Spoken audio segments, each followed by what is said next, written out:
E aí, gente, tudo bem? Meu nome é Marcelo. Estamos aqui de novo, depois de um ano daquele vídeo da PEC do teto de gastos, para falar novamente sobre política aqui na internet.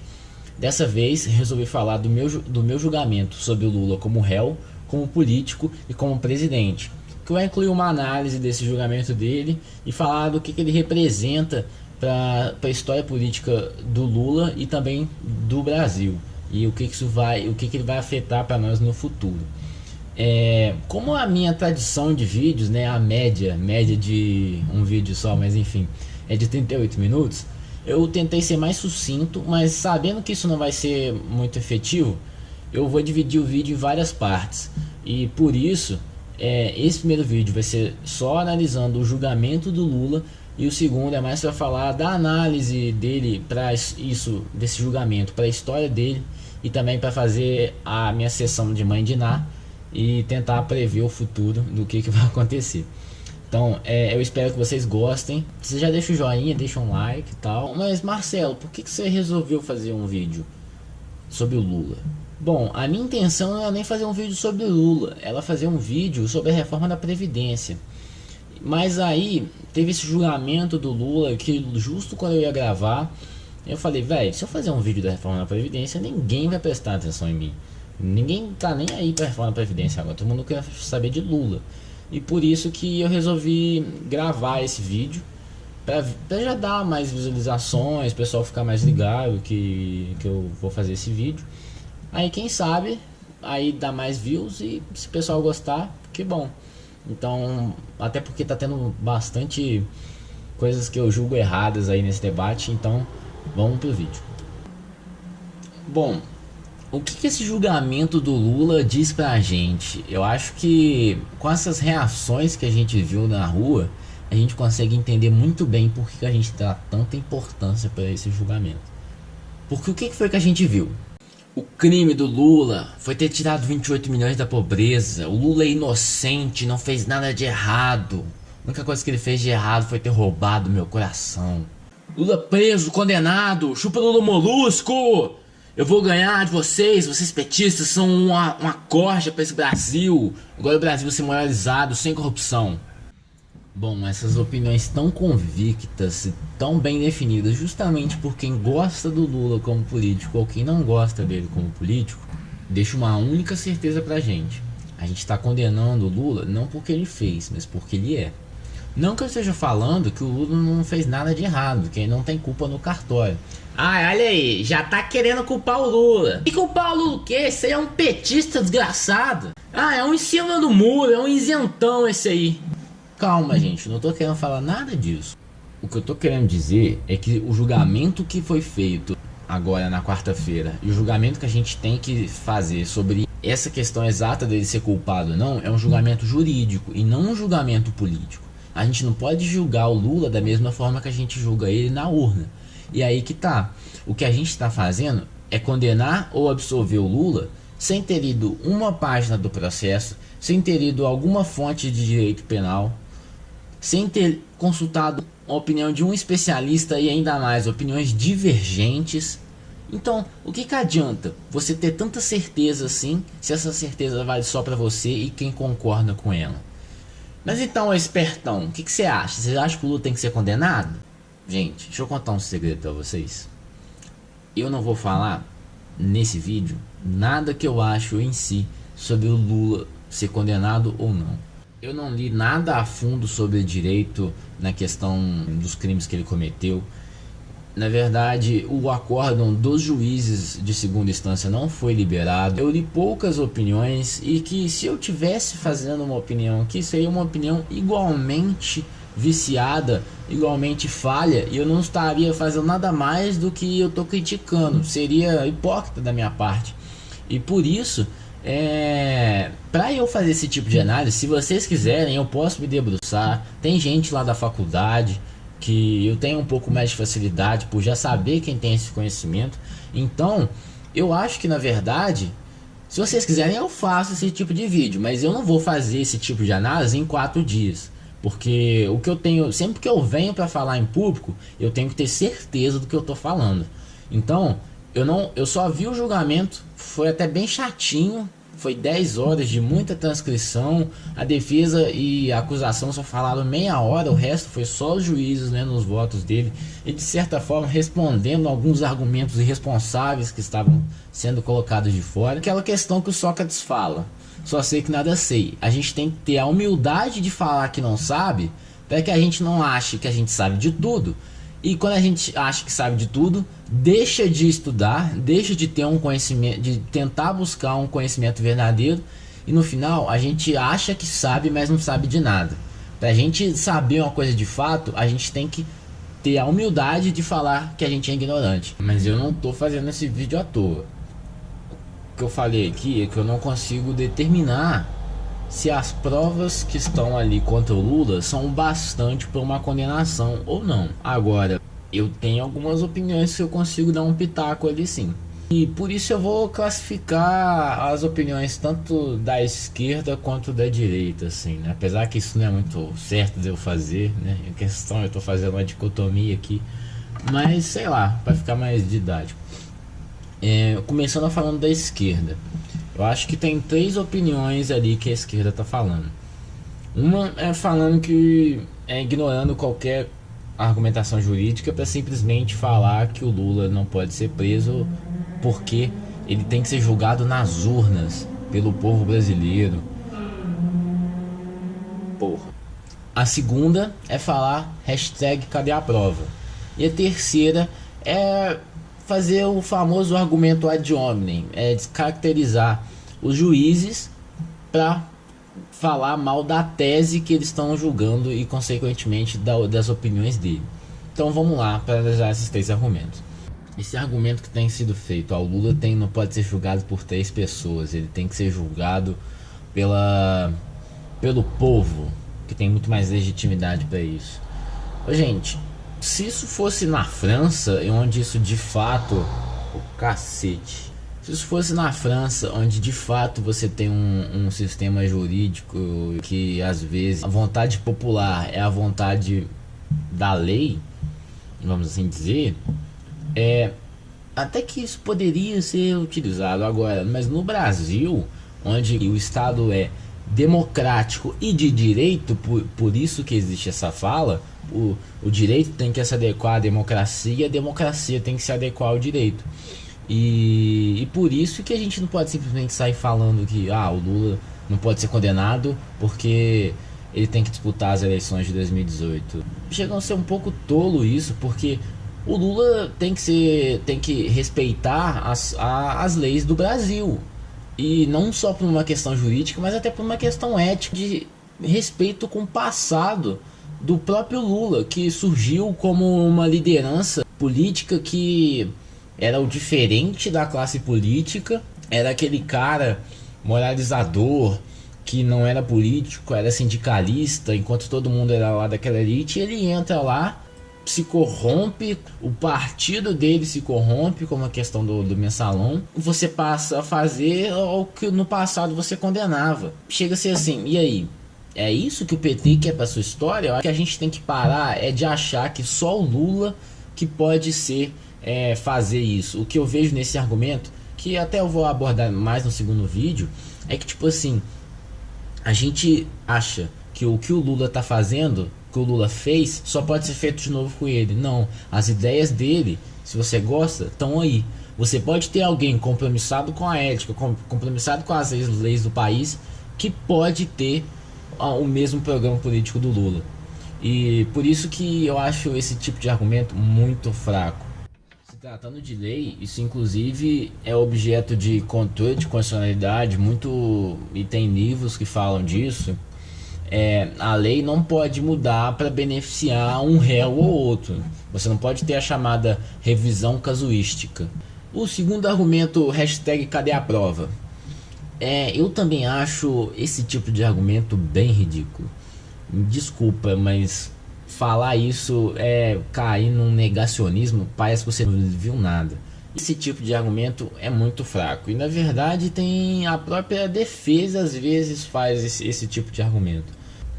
O que a defesa tem falado, não só em canais não oficiais como a Folha de São Paulo, mas inclusive chegou a mencionar isso na tribuna, lá em frente aos juízes, falando que a condenação do Lula é feita basicamente em cima da delação premiada do Léo Pinheiro, o que não é verdade. A gente vê várias vezes no julgamento que os juízes mencionaram diversas provas testemunhais que não são só do Léo Pinheiro, mas também de provas documentais, provas de documentos, não só fala de delatores. Então, falar disso é negar todo o processo que está ali. E é o que eu falo: se você quer provar para quem não está concordando com você que o Lula tem que ser absolvido, você tem que falar os porquês disso. Senão você está simplesmente falando coisas que só quem concorda com você vai concordar, o que adianta de nada. Isso também acontece na terceira parte, no terceiro argumento, quando você usa de argumentos para desqualificar os juízes. Por exemplo, falo que eles são parciais porque eles estão condenando o Lula pela figura política que ele é. Olha, não estou negando aqui que os juízes podem ser sim arbitrários. Na verdade, o direito tem que ter essa preocupação. E não à toa, o direito construiu várias formas de controle de eventuais abusos da atividade judicial. E por isso, por exemplo, que você julga um réu em várias instâncias, não só no Moro e com os desembargadores, o que já é duas instâncias diferentes, mas inclusive o Lula pode recorrer em mais 2 tribunais. O que eu estou querendo dizer é o seguinte: para você provar que o juiz está sendo parcial, você tem que provar aonde que ele está sendo parcial, aonde que ele não aceitou tal coisa. E se a esquerda simplesmente fica falando que o juiz é parcial porque é um golpe orquestrado pela Rede Globo, porque os juízes são pagos, porque, pasmem, falaram que um juiz é parente de um cara que dizimou Canudos e o Lula é nordestino, então é um retratamento do julgamento de Canudos, em que a elite está julgando o pobre do sertão do semiárido. Gente, isso é discurso? Quando você sobe lá no palanque que faz no meio da Avenida Paulista e fala assim que o juiz está sendo coisa, isso é discurso político sem nenhum tipo de argumento, sem nenhum tipo de conteúdo. Querer achar que você vai falar que aquela pessoa que odeia o Lula, que você vai convencer alguém com esse discurso, falando, por exemplo, que as pessoas que estavam servindo os juízes, que são brancos, eram negras. Então essas pessoas negras servindo branco, então é a Casa Grande julgando a senzala. Gente, é muito bonitinho falar isso, mas olha, não serve para argumento jurídico, não serve para convencer quem você tá atrás. E além do que, essa questão, você não sai do pedestal para falar com outra pessoa.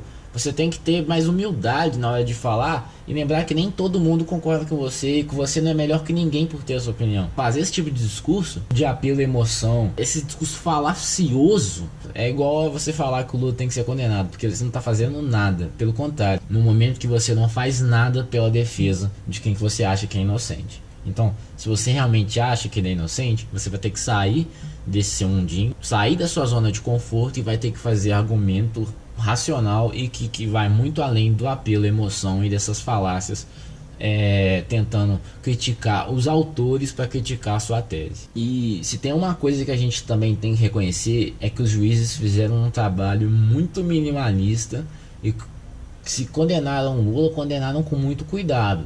Novamente, não estou falando que eles estão certos, mas que eles tiveram muito mais cuidado para avaliar se o Lula deve ser condenado ou não. Isso tiveram, não que o Moro, mas estou comparando ao Ministério Público, porque o Ministério Público, por exemplo, acusou o Lula de 71 crimes e os juízes só acharam plausível em 2, que foi corrupção passiva e lavagem de dinheiro.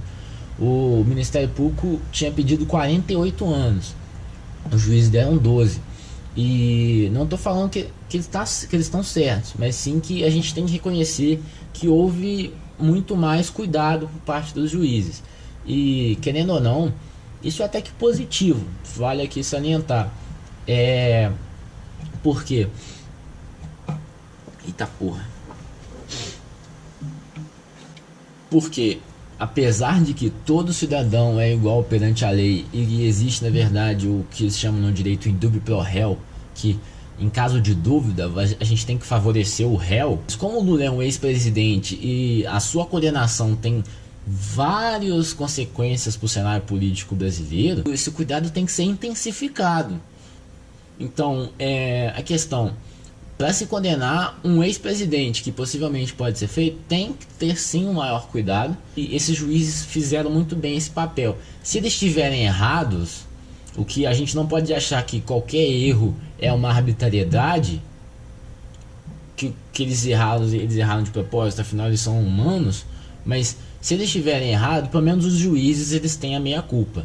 Eles erraram porque não tiveram os argumentos melhores, não porque queriam condenar ele injustamente. Só lembrando aqui, porque essa parte eu deixei de falar, é bom lembrar que o juiz tem que ser imparcial, mas imparcialidade não quer dizer neutralidade, porque todos os juízes têm suas experiências de vida, têm as suas concepções sobre o que é o direito, sobre o próprio processo. Então, se um erro dele, se uma opinião dele ser revertida num grau acima de jurisdição, não quer dizer que ele fez propositalmente, ou que ele fez isso para necessariamente condenar o réu e está tentando culpá-lo de qualquer forma. Não pode ser visto como essa arbitrariedade. Ele simplesmente teve uma interpretação diferente, e é para isso que existe o duplo grau de jurisdição. Então, por isso, a gente não pode condenar os juízes se em uma eventual decisão os tribunais superiores declararem o Lula absolvido. E agora falando da parte da direita. A direita não precisa falar muita coisa, porque a justiça está fazendo o trabalho de condenar o Lula. Não vou aqui cair em conspiração falando que a justiça está contra os movimentos sociais, o que realmente tem gente falando isso, do PT inclusive. Não tô querendo falar aqui que a justiça está sendo porta-voz da direita, mas que a direita está aproveitando dessa parte da justiça para condenar o Lula como político. E não que isso seja errado, lógico, eles estão aproveitando da fragilidade do seu adversário, tá? Até aí tudo bem. Agora, a questão tem se falado de igualdade perante a lei, que agora os políticos estão sendo punidos e que a corrupção está sendo combatida. Isso nem é tanto a direita. A gente não pode achar que a direita tem esse monopólio. Eu acho que o cidadão em geral que acha que o Lula tem que ser condenado está falando isso. Mas a questão, eu acho que essa pergunta não pode ser respondida agora. Lá vem o isentão. Não é nem questão disso, gente. É questão, para se falar de crescimento institucional, para ver se há igualdade perante a lei, a gente tem que esperar para ver se outros políticos vão ser presos. Por exemplo, o Aécio, o Temer, o Gedel, o Jucá, todo mundo ali que tá enrolado, que tá criticando o Lula, também tá com o pé sujo lá. E não falo só o Lula, fala até no próprio PT, a própria Gleisi Hoffmann tá ali. E então, pra gente falar se o Lula tá sendo julgado e se isso é de fato um avanço para o judiciário brasileiro e para as leis brasileiras, um crescimento institucional, só a história vai dizer isso. A gente tem que ter um certo afastamento. Achar que com o julgamento de uma pessoa você vai acabar com um problema que uma classe política inteira não é julgada da mesma forma que o cidadão comum a gente tem que ter mais cuidado para esperar. E não falo isso porque eu não falo aqui para tirar o pé, é porque justamente as questões são mais complexas. Mas tá vendo? É claro, você sabe, tá todo mundo solto enquanto o Lula tá preso. Então por isso é uma conspiração para prender o presidente. É claro, a esquerda se aproveita disso, se aproveita de que a justiça brasileira é lenta e falha para falar que o Lula não tem que ser condenado. Em nenhuma forma tô falando isso, até porque, já respondendo um argumento aqui, essa discrepância se dá justamente por causa do foro privilegiado, porque toda essa turma que está aí no poder agora, que eu acabei de falar, eles só podem ser julgados pelo STF, enquanto que o Lula, o Cabral, o Eduardo Cunha já foram condenados. Por quê? Porque a justiça comum é muito mais rápida no juridiquês, muito mais célere do que o Supremo Tribunal Federal. Isso é porque o Supremo Tribunal Federal é comprado? Também não acho isso não, apesar de que a gente não pode negar que tem muita mais falcatrua no STF. Agora, o STF tem várias outras coisas para se falar. Ele é o tribunal máximo. Ele é a nossa corte constitucional. Ele tem que decidir se tal lei é constitucional ou não. Ele tem que responder outras questões de outras pessoas que chegam lá. Então, na verdade, eu acho que a gente tem que desafogar o STF e parar de mandar tanta coisa de direito penal pro STF. A gente tem que deixar só o direito constitucional lá, não só, mas deixar o máximo que puder de direito constitucional lá e tirar essa parte. Aproveitando, tá aí uma ótima pauta para você, independente de qualquer sua orientação política, lutar, que é o fim do foro privilegiado. É inegável que o foro privilegiado ele desacelera da justiça brasileira. E, querendo ou não, os políticos brasileiros só fazem o que fazem porque tem a certeza de que vão ser julgados muito brandamente. Isso não se deve porque as penas não existem, porque a justiça não chega a eles. Então, só concluindo, eu acho que a gente tem que diminuir o tamanho do foro privilegiado. E a questão, a gente não pode esquecer que o foro privilegiado desacelera a tramitação desses processos, dificulta a tramitação dos processos contra os políticos que estão no mandato. Então, por isso, a gente também não pode sair falando que só Lula está sendo condenado, que isso é uma perseguição. Isso acontece por causa do foro privilegiado. Até porque não, a Lava Jato já condenou bastante gente. Então, gente, é isso aí. Essa aqui é a primeira parte do vídeo, que vai falar do julgamento do Lula como réu. Eu pretendo falar mais sobre política mesmo na segunda parte do vídeo. Falar o que esse julgamento impacta pro Lula e para a história dele. E também falar o que impacta para agora, para 2018. E isso aí. Se vocês gostaram, deixem um like. E compartilhem. Mostre para os seus tios, para seus amigos, para sua avó. Porque esse é um debate que até o tiozinho do bar teve, inclusive eu tive com um. E é isso aí, valeu, um abraço para todo mundo.